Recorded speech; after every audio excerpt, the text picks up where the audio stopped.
So hello students, I am Professor Amit Vishwakarma from Department of Mechanical Engineering, SIIT Bhopal. Today we have a problem which is based on the projection of solids, and that problem is on pentagonal prism. I show you what is pentagonal prism. Like this type of solid is a pentagonal prism. So in this question we have given a right angle pentagonal prism 90 mm height, and with each side of the base 30 mm is resting on the one of the base's edges on the horizontal plane and inclined at 30 degree to the HVP, and the face containing that edge is inclined at 45 degree to the HP. Draw the projections of the pentagonal prism. तो सबसे पहले जब हमें किसी question में इस तरह का डेटा दिया हो तो जैसा हम करते हुए आए हैं कि सबसे पहले गिवन डेटा हम लिख लेते हैं कि क्या क्या गिवन डेटा है। तो सबसे पहले हमें सॉलिड का टाइप लिखना है कि सॉलिड का टाइप क्या है। जैसे यहाँ इस क्वेश्चन में हमें दिया है पेंटागोनल प्रिज्म, तो पेंटागोनल प्रिज्म हम लिख लेते हैं कि पेंटागोनल प्रिज्म है हमारे सॉलिड का टाइप। सेकंड, उसका साइज़ या डायमेंशन जिसे हम कहते हैं वो क्या दी हुई है। यहाँ पर बेस का जो लेंथ दे रखा है, बेस का साइड्स का जो लेंथ दे रखा है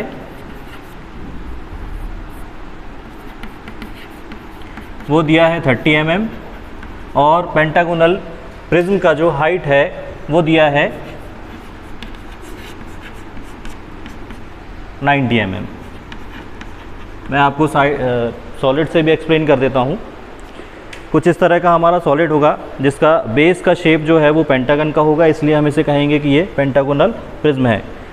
यूजुअली बच्चे पेंटागोनल प्रिज्म और पिरामिड में कंफ्यूज होते हैं। प्रिज्म जो होता है हमारा, इसमें हम दो बेस देखते हैं जिनका शेप जो है वो यहाँ आपको डिफ़ाइन किया होता है, और जब हम पिरामिड की बात करें तो उसमें केवल एक बेस होगा और उसकी स्लांट एजेस जाके सिंगल एक पॉइंट पे मैच होती हैं, वो पॉइंट एपेक्स कहलाता है। तो पिरामिड के बारे में हम नेक्स्ट वीडियो में डिस्कस करेंगे। अभी इस करंट वीडियो में करंट क्वेश्चन में हमें दिया है पेंटागोनल प्रिज्म, और यहाँ इस प्रिज्म के दो बेस हैं, उनका शेप दिया है पेंटागन। जैसे इस क्वेश्चन में दिया है बेस का साइड, तो ये हम देखेंगे बेस के शेप में हम देख रहे हैं 5 साइड दिख रही हैं, 5 साइड दिख रही हैं, और ईच साइड जो है वो 30 mm का दिख रहा है। ठीक है। सेकेंड थिंग, यहाँ पर हाइट दे रखी है, तो ये जो टोटल हाइट है फर्स्ट बेस से सेकंड बेस के बीच का जो डिस्टेंस है, ये टोटल हाइट कहलाती है किसी भी एक पेंटागोनल प्रिज्म की, जो यहाँ पर हमें 90 mm दे रखी है। सेकंड थिंग, अब हम आगे देखें तो इंक्लिनेशन देखें। हम इंक्लिनेशन क्या देख रखा है, फर्स्ट हम देखते हैं कि HP से कितना इंक्लाइंड दिया है। HP का इंक्लिनेशन यहाँ पर दिया है 45 डिग्री, तो हमारा सॉलिड जो है वो HP से 45 डिग्री इंक्लाइंड होगा। और दूसरा इंक्लिनेशन हमारा हम देखते हैं कि VP से कितना इंक्लाइंड है, तो VP का इंक्लिनेशन यहाँ पर दिया हुआ है आपको 30 डिग्री। ये टोटल गिवन डेटा हमें इस क्वेश्चन में दिया हुआ है, और इसके अकॉर्डिंग हमें इस पेंटागोनल प्रिज्म के जो है प्रोजेक्शंस ड्रॉ करने हैं। तो जैसा हमें क्वेश्चन में डिटेल्स दी हुई थी उसका हमने गिवन डेटा यहाँ पर टाइप लिख लिया है। जैसे टाइप ऑफ सॉलिड जो पेंटागन था, बेस साइड, फेस, वर्टिकल, ये सारी डिटेल, जो इंक्लिनेशन था, सॉलिड का डिटेल था, वो सारा हमने लिख लिया है। उसके अकॉर्डिंग हम क्या कर रहे हैं, सबसे पहले हमने इसका फर्स्ट स्टेज का व्यू बनाया जिसमें हमने फ्रंट और टॉप व्यू बनाया है। अब क्योंकि ये प्लेन जो है, ये जो सॉलिड जो है वो हमारा HP पर लाई कर रहा है, HP पर रखा हुआ है, इस वजह से इस प्लेन का जो true shape of the base है वो हमें टॉप व्यू में दिखेगा, और इसका जो हाइट है वो हमें फ्रंट व्यू में दिखेगा। जैसा आप देख रहे हैं कि यहाँ पर हमने इसका हाइट 90 mm बनाया है, और इसका जो true shape of the base है वो हमने यहाँ पर टॉप व्यू में मेंशन किया है। साथ ही यहाँ एक चीज़ और है, मैंने यहाँ पर इनके कॉर्नर्स की नेमिंग की है, बेस के सभी 5 कॉर्नर्स की नेमिंग की है, A1, A2, B1, B2, C1, C2 इस तरह से। तो जो टॉप कॉर्नर्स हैं उनको A1 से रिप्रेजेंट किया है, और जो बॉटम कॉर्नर्स हैं उनको A2 से रिप्रेजेंट किया है, या 2 के साथ रिप्रेजेंट किया है। ठीक। तो जैसा कि फर्स्ट स्टेज में हमने इसका फ्रंट और टॉप व्यू बना लिया था जिसमें हमें बेस और इसकी हाइट प्रॉपर से हो रही थी। फर्स्ट कंडीशन अप्लाई करेंगे जब हमें यहाँ पर इसका इंक्लिनेशन HP से 45 डिग्री दिया था, तो इनिशियल फेस में हमने क्या किया है, इसे इस तरह से ड्रॉ किया है। देन आफ्टर इसी को इस पर्टिकुलर एज के अलॉन्ग 45 डिग्री इंक्लाइन किया है हमने। तो इस एज के अलॉन्ग ये जो हमें इसका है फ्रंट व्यू यहाँ पर इस तरह से दिख रहा है। ये वाला एज जो है आपका, ये एज जो है वो B2 और B1 वाला एज है, ऊपर वाला जो एज है वो A2 A1 वाला एज है।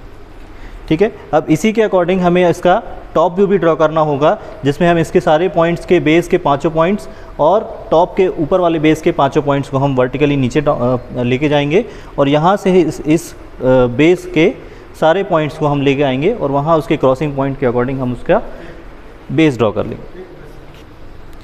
तो हमने क्या इस पूरे पेंटागोनल प्रिज्म को 45 डिग्री इंक्लाइन किया है और इसके बेस के जो 5 पॉइंट्स थे, इस बेस के 5 पॉइंट्स को वर्टिकली नीचे लेके आए हैं और टॉप में जो दूसरा बेस दिख रहा है उसके 5 पॉइंट्स को हम वर्टिकली डाउनवर्ड्स लेके आए हैं। और यहाँ इसके प्रोजेक्टर्स आप देख पा रहे हैं, कुछ इस तरह से हमने यहाँ पर प्रोजेक्टर्स मार्क किए हैं इसके, और ये सारे प्रोजेक्टर्स जो हैं वो कुछ इस तरह से नीचे आएंगे। सेम जो हमने इसका टॉप व्यू बनाया था, यहाँ भी इसके 5 पॉइंट्स आपको दिख रहे होंगे। ये 5 पॉइंट्स को भी हमने हॉरिजॉन्टली आगे एक्सटेंड किया है और जहाँ पर भी हमें क्रॉस कर रहे हैं उसके अकॉर्डिंग हम पॉइंट्स की नेमिंग करेंगे। जैसे यहाँ पर आप देख रहे हैं A1 का प्रोजेक्टर यहाँ से जा रहा है और A2 का प्रोजेक्टर यहाँ जा रहा है, यहाँ से A1 का आ रहा है ये, और ये A1 का यहाँ पर है। तो ये पहला पॉइंट हम मार्क करेंगे यहाँ पर, ये पॉइंट है हमारा A1। सेकंड, B1 का प्रोजेक्टर यहाँ से, B1 का प्रोजेक्टर ये है, ये जहाँ भी क्रॉस कर रहे हैं इस पॉइंट पे, तो इस पॉइंट को हम नाम देंगे पॉइंट B1। सेम इसी तरह से हम सारे पॉइंट मार्क कर लेंगे, C1, D1 and point E1।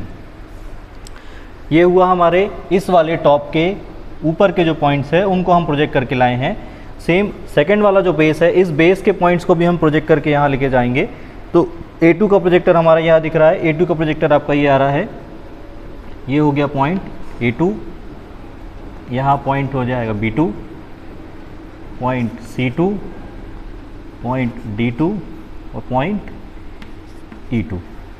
ये इस तरह से टोटल 5 पॉइंट्स आपके नीचे वाले बेस के हैं, 5 पॉइंट्स आपके ऊपर वाले बेस के हैं।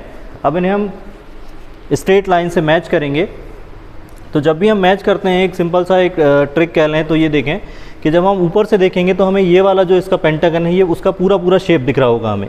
तो यहाँ वाला जो 1 वाली जिसके साथ हम लेके चल रहे हैं, जैसे A1, A2, A3, A1, B1 इस तरह से, तो इस ये वाला जो पेंटागन है हमें पूरी तरह से क्लियर दिखेगा। तो इसके जो पॉइंट्स हैं वो हम एक स्ट्रेट लाइन से मैच करेंगे। जैसे आप देख पा रहे हैं, हमें यहाँ स्ट्रेट डार्क लाइन से मैच कर रहा हूँ, जो कि कंटिन्यूस लाइन होगी।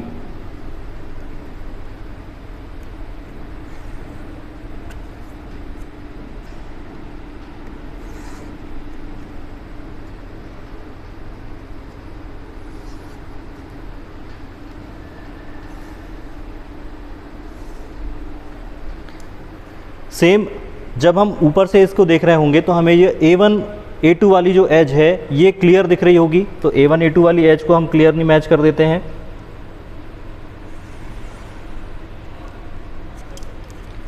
आगे चलें तो ये कॉर्नर हमारा जो E1 E2 वाला है ये हमें क्लियर विजिबल होगा, इसे मैच कर देते हैं हम क्लियरली।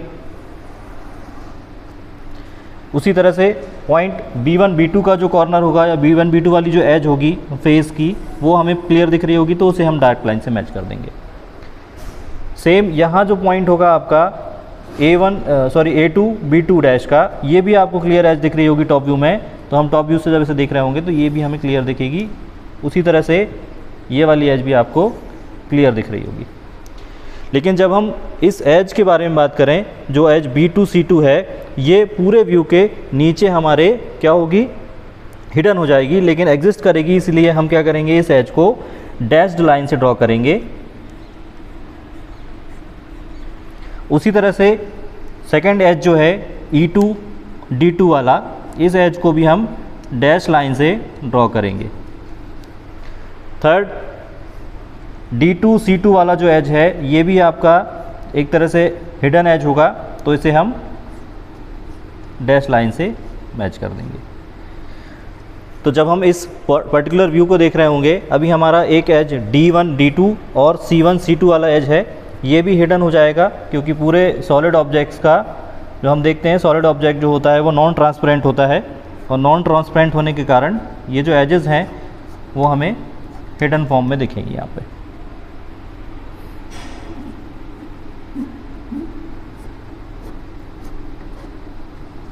कुछ इस तरह से। तो ये हमारा इसका जो हम देखेंगे 30 डिग्री इंक्लिनेशन पे टॉप व्यू दिख रहा होगा, और इसी के अकॉर्डिंग अब हम इसका नेक्स्ट व्यू बनाएंगे जो कि थर्ड स्टेज का व्यू होगा, जहाँ पर हमारा इसका वीपी का इंक्लिनेशन दिया होगा। ठीक। तो अभी हमने इनिशियल से फर्स्ट स्टेज और सेकंड स्टेज ड्रॉ कर ली थी, जहाँ फर्स्ट स्टेज में हमने फ्रंट और टॉप व्यू का ड्रॉ कर लिया था। सेकंड स्टेज में हमने एचपी से इंक्लाइन कर लिया था। मैं लिख देता हूँ, ये हमारा सेकंड स्टेज है जहाँ हमने एचपी से 45 डिग्री इंक्लाइन कर दिया था। अब यहाँ थर्ड स्टेज पे आए तो थर्ड स्टेज में हमने इसे क्वेश्चन के अकॉर्डिंग वीपी से 30 डिग्री इंक्लाइन किया है।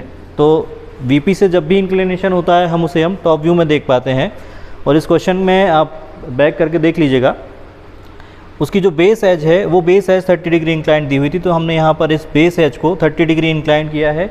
उस पूरे टॉप व्यू को हमने इंक्लाइन किया है 30 डिग्री उसके अकॉर्डिंग, और यहाँ हमने इसके सारे प्रोजेक्टर जो है वो XY लाइन के ऊपर ले गए हैं। XY लाइन के ऊपर ले जाने के बाद इस फ्रंट व्यू के जो पॉइंट्स के प्रोजेक्टर्स थे उन्हें हम हॉरिजॉन्टली एक्सटेंड करके लाए हैं, और हर एक पॉइंट को फॉलो करते हुए, जैसे सपोज़ यहाँ पर पॉइंट A2 था, A2 का प्रोजेक्टर यहाँ से जा रहा था, ये पॉइंट A2 का प्रोजेक्टर था, ये A2 का प्रोजेक्टर था, यहाँ क्रॉस हुए तो मैंने इसे पॉइंट A2 दे दिया।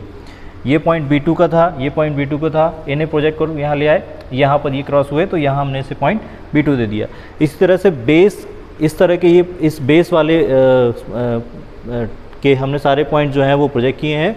सेम यहाँ हमने टॉप वाले पेंटागन के सारे पॉइंट्स प्रोजेक्ट किए हैं और उन्हें स्ट्रेट लाइन के थ्रू मैच कर दिया है। अब यहाँ हम देख पा रहे हैं कि एक एज जो है यहाँ पर हमारी जो है हिडन है, A1 A2 वाली, और ये E1 E2 वाली। तो हम इसे भी मैच कर देते हैं एक स्ट्रेट लाइन से, जो कि हिडन लाइन होगी।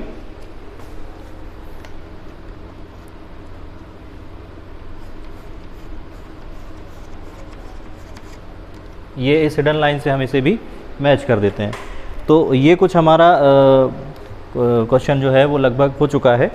और ये क्वेश्चन पिछले RGPV के एग्ज़ामिनेशन में जून आई थिंक दिसंबर 2024 में आ चुका है RGPV में। तो एग्ज़ामिनेशन पॉइंट ऑफ व्यू से ये बहुत इंपॉर्टेंट क्वेश्चन है।